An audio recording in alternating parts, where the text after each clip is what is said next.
Parar, pá. Chamar a atenção do Brasil. Todo mundo olhou. O que esse deputado chega cantando aqui? Não é? É para vocês parar de fazer o Brasil parar. Gente, pega a camisa de força. Por favor, eu gostaria de falar para vocês que estão com medo das redes sociais. Vamos ter coragem. Loucura. Eu ouvi colegas aqui e falou o seguinte: Luciano, eu sou a favor do aumento, sim, do povo ter mais representatividade. Eu sou a favor do aumento do povo ter mais emendas, mais recursos para melhorar a vida das pessoas. Mas eu tenho medo de votar a favor e apanhar nas redes sociais. Eu peço aos senhores que não tenham medo de fazer o que é certo. Ah, mas vou apanhar na rede social. Meu pai falava assim, ó, quem tem medo de fazer totô, que não come. Então, meu pai falava isso. Então vamos votar com fé e parabéns a todos pela coragem de votar pelo certo, pelo Brasil, viu, o Paraná e o nosso país. Parabéns. Senhores deputados, olha, esse projeto com certeza entra no meu ranking de um dos piores projetos já votados dessa Câmara dos Deputados. O Supremo Tribunal Federal, observando a Constituição, diz que nós devemos redistribuir as cadeiras, ou seja, os estados que perderam população têm que ter menos deputados federais e aqueles que ganharam têm que ter mais deputados federais dentro dos 513 que nós já temos. Qual que é a solução que a Câmara dos Deputados dá para que nenhum estado perca deputado federal? Vamos aumentar de quem aumentou e não mudar de quem deveria perder e aumentar o número total de deputados. Primeiro, a conta fica mais cara para a população. E aí eu já escutei a defesa em plenário de quem vai votar a favor do projeto. Não tem custo. Não tem custo porque o orçamento previsto para o Legislativo já é maior do que aquele que o Legislativo de fato gasta. Ora, não existe custo então para a lei, mas o custo real existe. Porque toda vez que esta Câmara gasta menos do que é previsto, o dinheiro volta para o governo. Toda vez que eu economizo cota parlamentar, toda vez que eu não alugo carro, toda vez que eu não uso gasolina com cota parlamentar, toda vez que eu deixo de comer com cota parlamentar, toda vez que não pego auxílio moradia, todo esse dinheiro volta para o cofre da União, volta para o governo fazer política pública. Então a desculpa de que não tem gasto é falsa. Tem gasto real sim para a população. E mais, é uma acomodação de interesses que aumenta a distorção que a Constituição manda a gente corrigir. O Estado de São Paulo fica ainda mais prejudicado. São Paulo, que já perde todas as votações nesse plenário, perde votação em emenda, perde votação no orçamento, perde votação em todas as matérias, porque tem menos deputados do que tem de população. Vai passar a perder ainda mais. Você que é de estado populoso, você que é de São Paulo, do Rio de Janeiro, de Minas Gerais, os critérios de proporcionalidade estabelecidos prejudicam os estados mais populosos. E aqui a gente está aumentando a distorção, aumentando o número de deputados, aumentando o gasto público, diminuindo a democracia.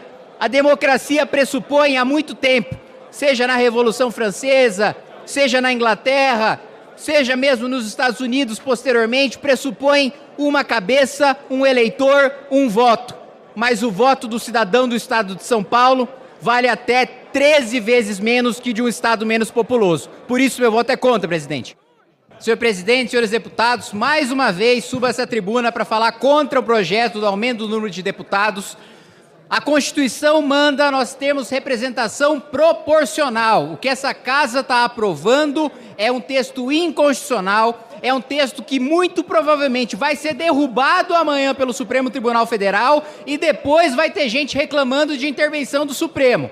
A Constituição é clara, que a representação tem que ser proporcional e que o único limite é o teto de 70 e é o piso de 8. O que a gente está fazendo aqui é fazer com que alguns estados têm mais população, vão ter menos deputados federais do que estados que têm menos população. Façam a comparação de como o texto final está ficando, comparando a população e os números de deputados federais do Paraná e do Rio Grande do Sul, por exemplo.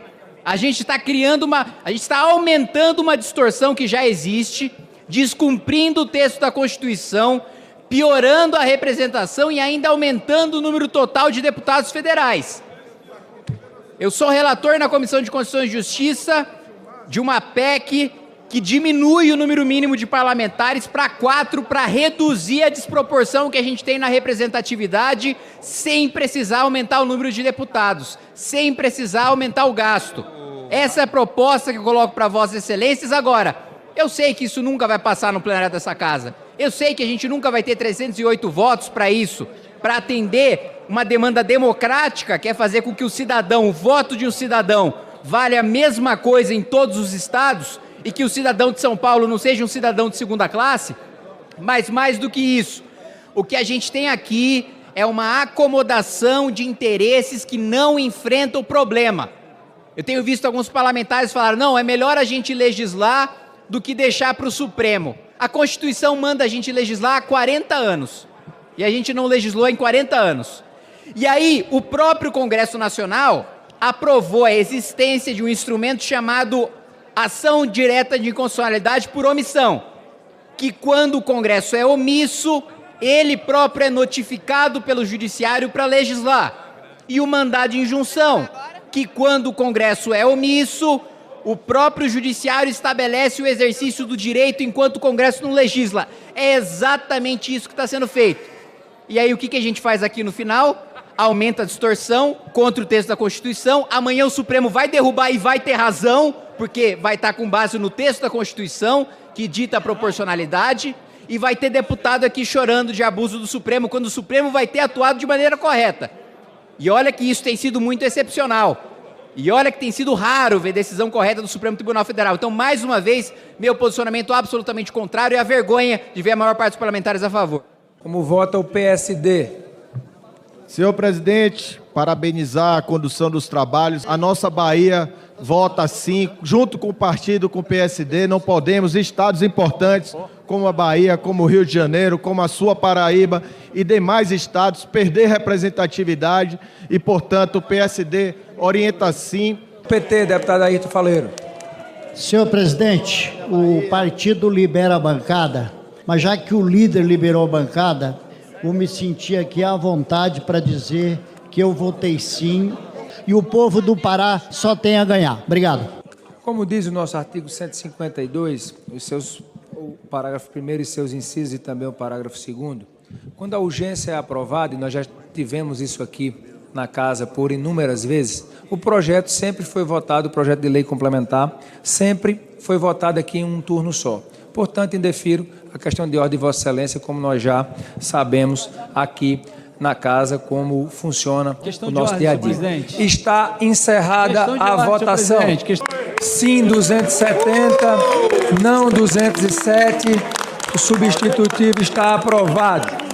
Estão prejudicados a proposição inicial e o substitutivo da Comissão de Constituição e Justiça e de Cidadania. O posicionamento contrário ao aumento do número de deputados vem primeiro porque é uma desproporção, né? A gente está fazendo com que deputados que representam estados menos populosos tenham mais deputados, prejudicando os deputados de estados mais populosos, como o estado de São Paulo, Minas Gerais, Bahia e outros estados.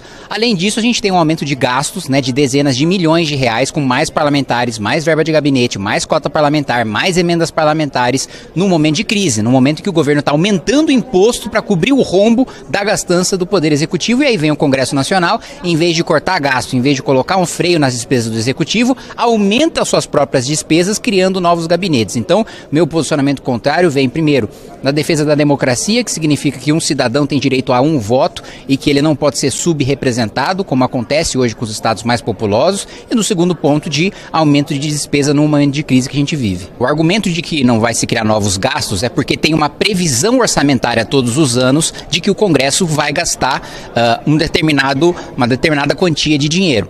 Quando o Congresso não gasta, que é o que acontece todos os anos, esse dinheiro volta para os cofres da União. Então, o que eles estão argumentando? Já tem a previsão para o Congresso gastar. Isso significa que existe aumento de gasto real, porque a gente vai deixar de economizar o que a gente economiza todos os anos, e esse dinheiro então vai ser gasto com deputados, coisa que hoje volta para os cofres públicos para promover políticas públicas. O estado de São Paulo tem 70 deputados federais, enquanto o estado tem 46 milhões de habitantes, né? Outros estados estados, né, Amapá, Roraima, Rondônia, tem muito menos habitantes, né, e mais parlamentares proporcionalmente. Então, enquanto cada deputado federal em São Paulo representa mais de 600 mil pessoas, nos estados menos populosos eles representam 80, 90 mil pessoas, o que significa que a gente não tem uma democracia real em que um parlamentar representa, né, a mesma proporção de eleitores dos outros estados. Então, essa correção, entre aspas, que a Câmara está fazendo, ela aumenta essa distorção, porque em vez de redistribuir o número de cadeiras, dando mais cadeiras para os estados que ganharam população e tirando dos que perderam, ele só aumenta dos que ganharam, sem diminuir de quem perdeu população, diluindo o número de deputados de São Paulo, que hoje é 70 em 513 e 70 em 531. Foi mencionado aí que o censo não corresponderia à realidade. E aí, como é que trabalha com isso? Olha, se o problema está no censo, então a gente tinha que realizar um novo censo, a gente tinha que corrigir a metodologia da pesquisa que foi feita. Agora, me parece que nenhuma prova concreta de que há falha no censo foi apresentada. Na realidade, só houve falha, então, nos estados que perderam população, porque não houve uma falha de metodologia naqueles que ganharam a população. Então, assim, de fato, para mim não faz sentido, me parece mais uma pincelada casuística, né, em relação ao censo do que um argumento real.